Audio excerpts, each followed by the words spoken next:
this material world is a very bad bargain. Actually, our real nature is to be engaged in the service of Krishna. We are originally part and parcel of Krishna, but due to our independent nature, we have come, and it's a very bad bargain.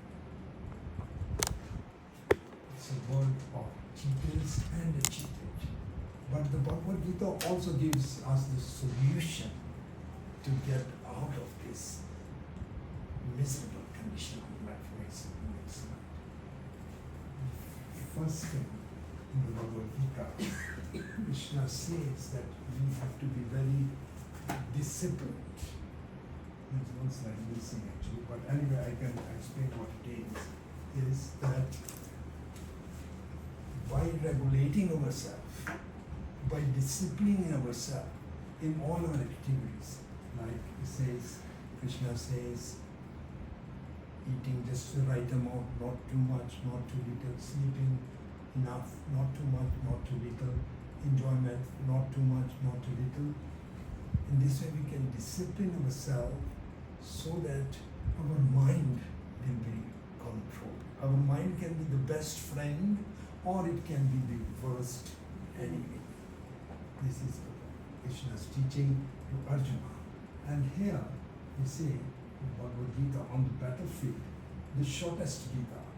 Essentially, Arjuna is saying, no, I will not fight. He's having some fears. I will be killing these my relatives, although they have sinful, they have done so many things, but I will not. No, Krishna said, yes, fight. We cannot avoid our duty. We have come to this world and we must perform our duty according to the scriptures, to Bhagwad Gita. We have to perform also. The Arjuna is saying, I will not fight. I don't know. Krishna is saying, you give up your feverish mentality. It's not that Krishna is telling to Arjuna, you just chant my names, just do that. I will take care of you. No, he's saying you're a Kshatriya, you do your duty. So it's same thing, this same principle applies to all of us according to our nature, our swabhava, the qualities that we are having, the gunas that we are having, we must perform our duty. That is the instruction in the shortest Gita. No one fighting. But Krishna says, no, you have to do your duty, fight. Yes, you fight. Next one. Now we have to see a few of contemporary personalities who were following Bhagavad Gita and Vedic culture. And one of these is Steve Jobs. I think you all have heard of Steve Jobs. Yeah. The founder of and CEO of Apple company. So his story is actually very interesting. Himself, he's speaking his own words. I used to walk 7 miles, 11 kilometers to ISKCON temple every Sunday to receive a meal. He was in that sort of situation. He didn't have money to go by train even, or by bus. He walked 7 kilometers, 7 miles every Sunday. And that was the only meal in the whole week that he could have. And he started taking prasadam. And in this way, he actually became very attracted to Krishna consciousness and to philosophy of the Bhagavad Gita. He imbibed many ideas and principles. Later on, we will also show how he used these principles from Bhagavad Gita in his own company. He got some of the ideas, and in summary, I will come to that point in a few minutes. Just to summarize that, the culture that he introduced in his Apple company is very similar to the culture of ISKCON. The first point being that he was very innovative. Although previous to, he actually was a college student, but he did not find satisfaction in that. He was very he found it very boring, laborious, and all that. He was a very creative person. He wanted to do something very creative. So he left college and started working in some other company, and then finally, through his association with ISKCON, he developed the ideas of innovation, positivity, and all that. I'll come to that slide in a few minutes. Now, go to the next slide, please. Okay. Now, this is the comparison of ISKCON. See, huge temple there, an innovative idea of Srila Prabhupada and the wonderful team that he had created. This is going to be the largest temple in the world. It is in Mayapur. All this is innovative ideas of Srila Prabhupada. And you see on the example, they are also very innovative. And both have newer approaches to problems. Never we could imagine such a concept. In a village-like situation, Mayapur is a village, practically. And this is going to be the world's largest temple there. This is the vision of Prabhupada. And here we see Apple also. Both are extremely dedicated towards their craft.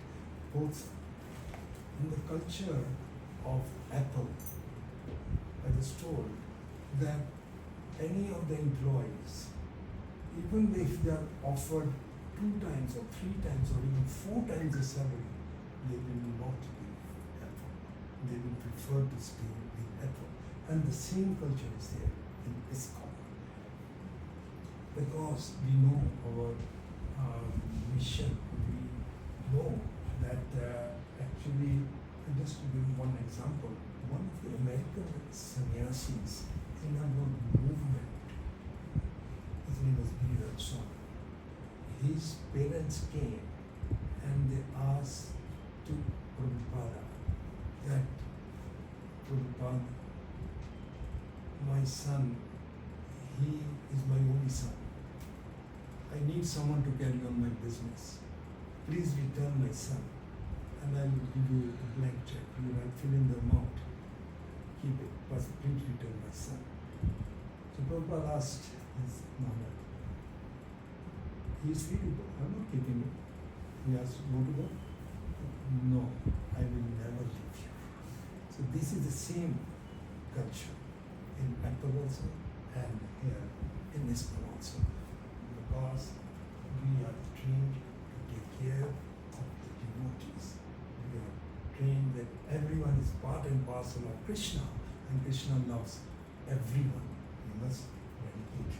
Both are extremely dedicated towards their craft.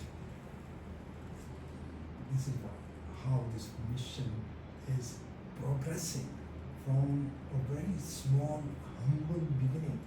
As I mentioned, Prabhupada went through Kochi on a cargo ship. Can you imagine? 35 days of travel, and after a long struggle, even in the ship and then in America, he struggled a lot. He had one small shop, matchless gifts. From that humble beginning, he wanted to register this, and he registered during this very period, only around July of 15th or 16th, like that. So he had the vision. He had this vision of an international society. So when he went to register, some of those young students who were there, they asked, to register you need an address, obviously. How can you register? You don't have any address in America. Prabhupada said, no, this matchless gift, you give that the address. And they said, Prabhupada, you have given the name International, but there's only one small city. But Prabhupada's vision, he said, you will see in the future there will be hundreds of temples all over the world. And that prediction came through. So he said international. Way back in 1966, he gave this society, International Society for Asian Consciousness, International Society. Even though there was only one temple, and now it has become truly international, all over the world. And we see people of all countries, religions, Russians eating with Ukrainians, dancing with Ukrainians, Pakistanis, Indians, everyone, because we are not on a body level, we are on a spiritual life. So everyone is together. And that's just in summary, because we are very dedicated to our mission. So we have the next slide, please. Okay, now one of the older ones. I think everyone recognizes Albert Einstein. He was a very devout follower of Bhagwad Gita. This is his quotation. Whatever, compared to Gita, all other knowledge seems to be superfluous. Directly, one of the most genius person with an IQ of 190 or 200, that's such a high IQ, and saying, compared to Gita, all other knowledge appears to be superfluous. And other persons like Thoreau and philosophers said, Thoreau said that I bathe my intellect every day in the waters of Gita. Okay, next. Okay, now the focus or the benefits that we can get by following the teachings of Bhagwad Gita. Because Gita teaches us to control our mind. It gives us platform on which we can act, develop self-reliance, self-confidence. These will actually increase our productivity. A positive attitude will enhance our activities and productivity. Focus on goals, both personal and in general, professional. Everyone knows the example of Arjuna shooting the bird's eye, because his focus was there. They asked other Pandavas and in the Kauravas, what do you see in the tree? Different things everyone was saying. But Arjuna was seeing only the goal. He was seeing the eye of the bird. So similarly, we must be focused, we remain focused on our goal of life. Although sometimes it may be very difficult. Nevertheless, we have to keep on focusing on the goals, and that will happen if we have a positive attitude. I think everyone of you is familiar with Thomas Alva Edison. He was the one who created the electric bulb. So he was a very determined person. Now, in our life also, we have to overcome so many obstacles. Krishna tells to Arjuna, there will be many obstacles you have to tolerate. The goal should not be set aside. Now, Thomas Alva Edison, he actually discovered this electric lamp, but there is a big struggle how he did that. Most of you will be aware. So when he was only about 7 or 8 years old in school, his teachers, they wrote a letter and sealed it in the envelope. That letter, he told that Thomas Alva Edison, give this to your mother. So because the teachers were thinking this Thomas Alva Edison, he is not intelligent. He does not have IQ to speak in this school. So they wrote that letter and gave to Thomas and told, give to your mother. So he came gave that letter to his mother. So the mother opened the envelope. She read the letter. Internally she was crying that my son is being removed from the school because they see his IQ is very less. But externally she told, because Thomas asked, Mama, what is in this letter? He said, my son, this teacher is saying that you are not well. So for a few days, you don't go to school. I will teach you at home. So this way she taught him by herself. She did, because they have removed him from the school. Later on, somehow it became very attracted to experiments, and after doing many experiments, finally he discovered this electric lamp. So then, very interesting story. When his mother passed away, he did the cleaning of the house. He was cleaning the house. In cleaning the house, he found that same animal his mother had kept. So he thought, let me see what it was. He opened that envelope. In that envelope, he read, the mother had been hiding from him. Your son is very dull. He has no IQ. We cannot keep him in our school. That same man to whom we are indebted for all these things. Now the point, why did I give you the example, is that his determination, he was so determined, and the love of his mother. The mother did not want to give up. No, they let them say anything. My son is going to do something very special one day, and because of her love and encouragement, this Thomas Alva, we are all indebted to him. This plan is hard work. And they were asking him, Thomas, how many experiments you have done? He said 9,999. So the people were joking. So every time you're doing, but you're failing.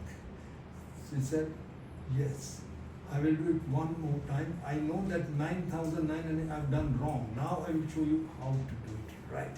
So the 10,000 times, they got it right.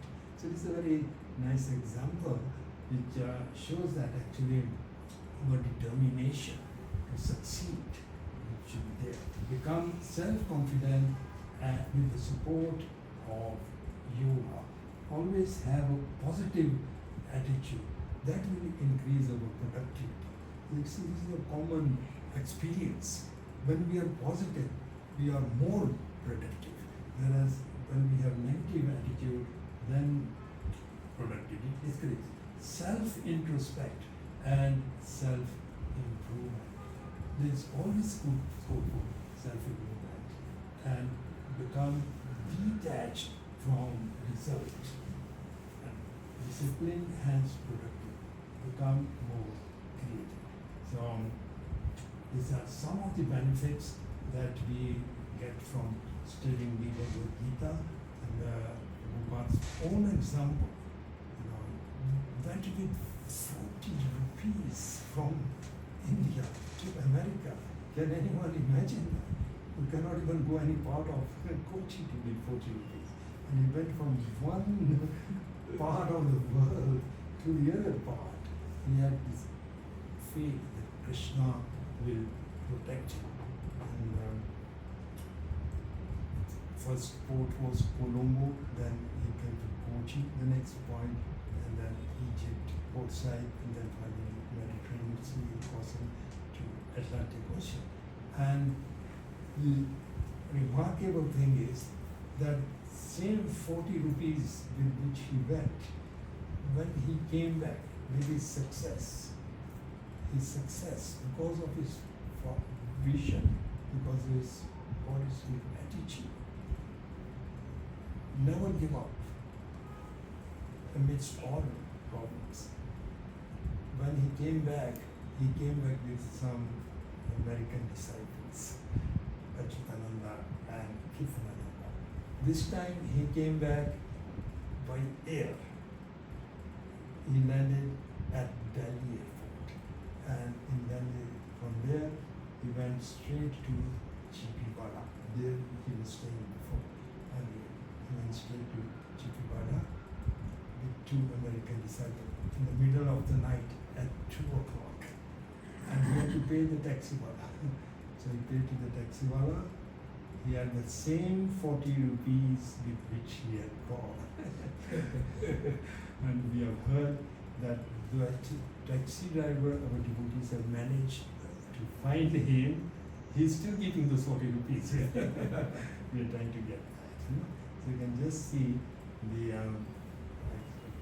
applying the principles of Bhagwad Gita, how we can become very peaceful, we can control our mind, and we can become positive in our life. Life per se is actually full of dangers. There's a lot of uncertainties, but we have to make the best use of that life.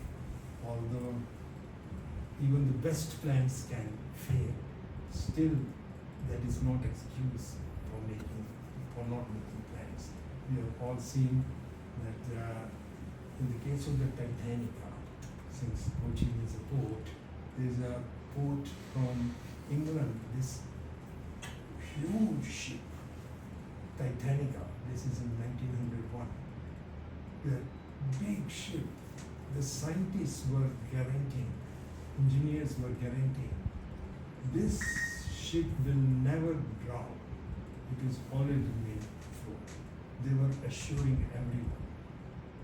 But unfortunate thing is, they had miscalculated. The ship on its very first voyage struck iceberg and broke it in two and drowned, and most of the people drowned. And a few years ago, 1969, I was in London at that time. People were going to the moon. The Americans were going to the moon, and they were thinking very proudly of themselves that okay, this operation will be 100% successful. They were very proud. They termed it, they call it Operation Zero Defects. Operation Zero Defects. Somehow they got this name, that there will be no defect. But there are so many things which people not estimate. They did not estimate. And in the first attempt, they faced the rocket. At that time, the scientists were saying, asking all the world, please pray for them.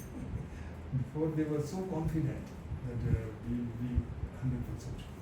So, I conclude by saying that keep Bhagwad Gita with us all the time, the teachings, we follow the teachings, and especially in this sage, Chaitanya Mahaprabhu has given the very sublime, easy process of chanting the Hare Krishna mantra. Follow this and apply teachings of Bhagavad Gita, and you will be all very happy, you have very positive outlook, and this will